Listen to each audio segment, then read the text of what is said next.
নমস্কার, আমি সুভাষ রঞ্জন বন্দ্যোপাধ্যায়। দেখুন, আপনার রাশি বা লগ্ন যদি হয় তুলা, তাহলে 2026 সালের এপ্রিল মাসের 2 তারিখ থেকে 11ই মে পর্যন্ত আপনি আপনার ষষ্ঠভাবে অর্থাৎ মীন রাশিতে আপনার দ্বিতীয় এবং সপ্তমপতি মঙ্গলকে পাচ্ছেন শনির সাথে একত্রে।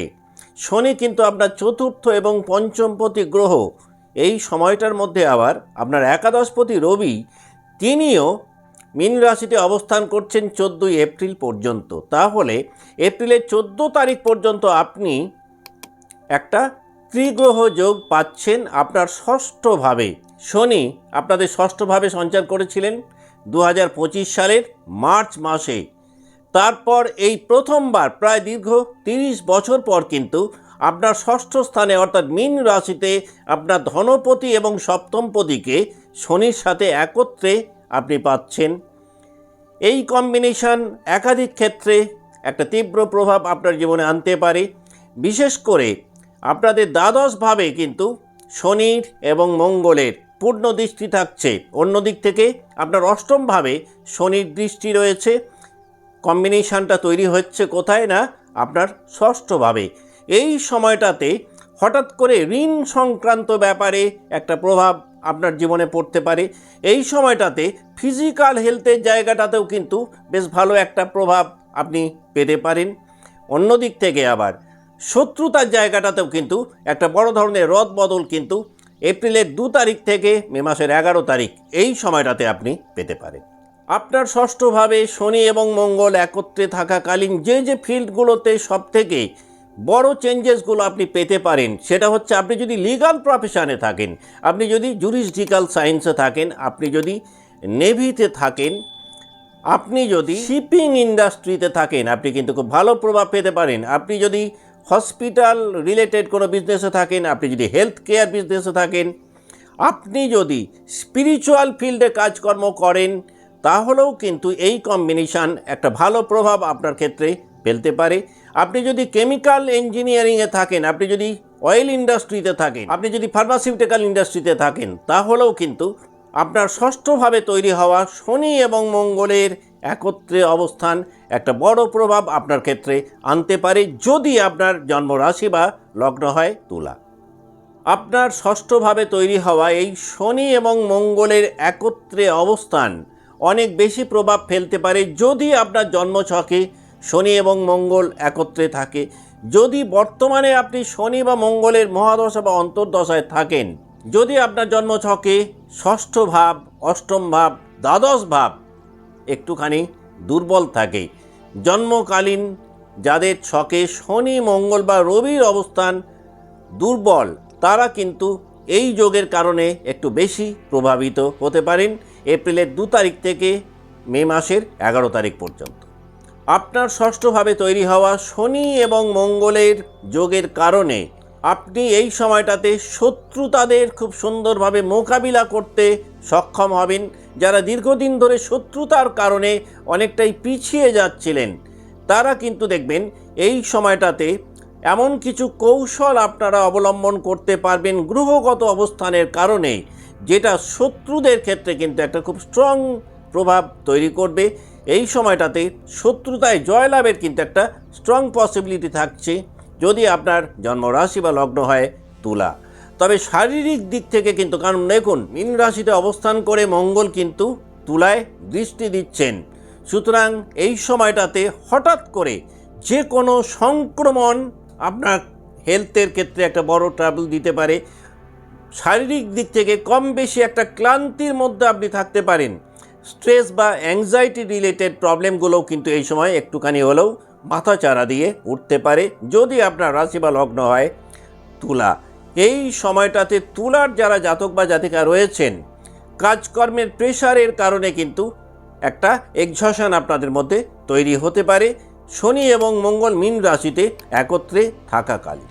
তবে মজার ব্যাপার এটাই, এই সময়টাতে কিন্তু আপনি নিজেদেরকে অনেকটাই ডিসিপ্লিন করতে পারবেন। যারা দীর্ঘদিন ধরে একটা শৃঙ্খলা ভঙ্গের মধ্যে ছিলেন, কিছুতেই চেষ্টা চরিত্র করে একটা ডিসিপ্লিন লাইফ মেনটেন করতে পারছিলেন না, এই সময়টাতে কিন্তু আবার দেখবেন শনি এবং মঙ্গল ষষ্ঠে অবস্থান করে আপনাকে একটা রুটিন লাইফের দিকে ঠেলে দেবে। এই সময়টাতে আপনার মধ্যে প্রবলেম সলভিং স্কিল অনেকটাই উন্নত হবে। পেশাগতভাবে আপনি যদি কোনো সমস্যার সমাধানের কর্মের সঙ্গে যুক্ত থাকেন তাহলে কিন্তু আপনি খুব ভালো সলিউশন এই সময়টাতে প্রোভাইড করতে পারবেন। যারা হিলারের কাজ করেন তাদের জন্য এই সময়টা কিন্তু একটা বেশ ভালো সময় বলা যেতে পারে। যদিও আবার এই সময়টাতে লোন বা ঋণ সংক্রান্ত বার্ডেন আপনার বাড়তে পারে। হঠাৎ করে কর্মক্ষেত্রে সহকর্মীদের সাথে মতান্তর বা এথিক্যাল কনফ্লিক্ট আপনাকে কিন্তু কিছুটা হলেও মানসিক দিক থেকে বিড়ম্বনার মধ্যে ফেলতে পারে। শনি এবং মঙ্গল মীন রাশিতে অর্থাৎ আপনার ষষ্ঠভাবে একত্রে অবস্থান করাকালীন। যদিও এই কম্বিনেশন আবার আপনাকে কিন্তু যে কোনো কঠিন পরিস্থিতিতে ফাইট ব্যাক করার একটা ক্ষমতা দেবে। ডেইলি লাইফে আপনার এফিকেসি লেভেল অনেকটাই বাড়বে, অর্থাৎ দৈনন্দিন জীবনের কাজকর্মগুলোকে কিন্তু খুব সুচারুভাবে করতে অনেকটাই হেল্প করবে আপনার ষষ্ঠভাবে তৈরি হওয়া শনি এবং মঙ্গলের একত্রে অবস্থান। তবে এই সময়টাতে যে জায়গাটাতে আপনার একটু সতর্ক থাকা দরকার সেটা হচ্ছে কোনো রকম ইম্পালসিভ ডিসিশান না নেওয়া। এই সময়টাতে হঠাৎ করে খুব ছোটোখাটো ব্যাপার সেটা কিন্তু একটা আইনি জটিলতার মধ্যে আপনাকে টেনে নিয়ে যেতে পারে ষষ্ঠভাবে শনি এবং মঙ্গলের একত্রে অবস্থানের কারণে। তবে এই সময়টাতে আপনার পেশেন্স লেভেল অনেকটাই বাড়বে। যারা ধৈর্যের কারণে বা সহনশীলতার কারণে বেশ কিছুটা ট্রাভেলের মধ্যে ছিলেন তারা কিন্তু দেখবেন গ্রহগত অবস্থানের কারণে আপনার মধ্যে খুব ভালো টলারেন্স তৈরি হবে। আর পেশেন্সকে কাজে লাগিয়ে কর্মজীবনে কিন্তু অনেক কঠিন এবং জটিল সমস্যার সমাধান আপনি নিজেই করতে সক্ষম হবেন। এই সময়টাতে আপনার ষষ্ঠভাবে শনি এবং মঙ্গল একত্রে অবস্থান করে আপনার জীবনে কার্মিক স্ট্রাগলের মাধ্যমে একটা ভালো গ্রোথ হয়তো আপনাকে এনে দিতে পারে। তবে এই সময়টাতে আপনি ডাইজেস্টিভ সিস্টেমের কোনো প্রবলেমে ভুগতে পারেন। হঠাৎ করে আপনার শরীরের মধ্যে কিন্তু একটা ইমব্যালেন্স তৈরি হতে পারে, মাথা ঘোরার কোনো প্রবলেম আপনাকে এই সময়টাতে সাফার করাতে পারে। এই সময়টাতে আপনার কর্মজীবনের চাপ বা ব্যস্ততা এতটাই বাড়বে যে আপনার ব্যক্তি জীবন বা সাংসারিক জীবনটা কিছুটা হলেও কিন্তু উপেক্ষিত হতে পারে। সেই কারণে হয়তো আপনি কিছুটা লোনলিনেসের মধ্যে পড়তে পারেন আপনার ষষ্ঠভাবে শনি এবং মঙ্গল একত্রে থাকাকালীন। তবে সবথেকে ইতিবাচক যে প্রভাবটা আপনি আশা করতে পারেন আপনার ষষ্ঠভাবে শনি এবং মঙ্গল একত্রে থাকাকালীন, তার কারণ মঙ্গল তিনি দুটো অত্যন্ত ইম্পর্টেন্ট ঘরের অধিপতি, দ্বিতীয় এবং সপ্তম। শনি তিনিও অত্যন্ত ইম্পর্টেন্ট দুটো হাউসের লর্ড, অর্থাৎ চতুর্থ এবং পঞ্চম। যদিও মিন সেটা একটা জলতত্ত্বের ঘর, শনি সেখানে তার নিজের নক্ষত্রেই বসে আছেন। অন্যদিক থেকে মঙ্গল সে আবার একটা খুব স্ট্রং ফায়ারি প্ল্যানেট, ঘরটা আবার ষষ্ঠ ঘর। এই কারণে এই সময়টাতে আপনি কিন্তু নিজের যে দুর্বলতাগুলোর কারণে এতদিন কেরিয়ারের দিক থেকে বা ব্যক্তিগত জীবনে অনেকটা পিছিয়ে ছিলেন, সেই দুর্বলতাগুলোকে কিন্তু কাটিয়ে উঠতে সক্ষম হবেন। অর্থাৎ নিজের ব্যক্তিগত একাধিক দুর্বলতাকে ওভারকাম করার একটা সময় আপনি পাবেন 2 এপ্রিল থেকে মে মাসের 11 তারিখ পর্যন্ত। এই সময়টাতে আপনার মধ্যে হঠাৎ করে ফিটনেস অ্যাওয়ারনেস বাড়তে পারে। আর এই ফিটনেস অ্যাওয়ারনেস বাড়ার কারণে শারীরিক দিক থেকে নিজেকে একটা যত্নের মধ্যে রাখার প্রবণতা কিন্তু তৈরি হতে পারে। যারা দীর্ঘদিন ধরে শারীরিক দিক থেকে নিজেকে ফিটনেসের কারণে একটু উইক ফিল করছিলেন তারা কিন্তু দেখবেন সেটা আপনাদের খাদ্যাভ্যাসের ক্ষেত্রে একটা পরিবর্তন পেতে পারেন।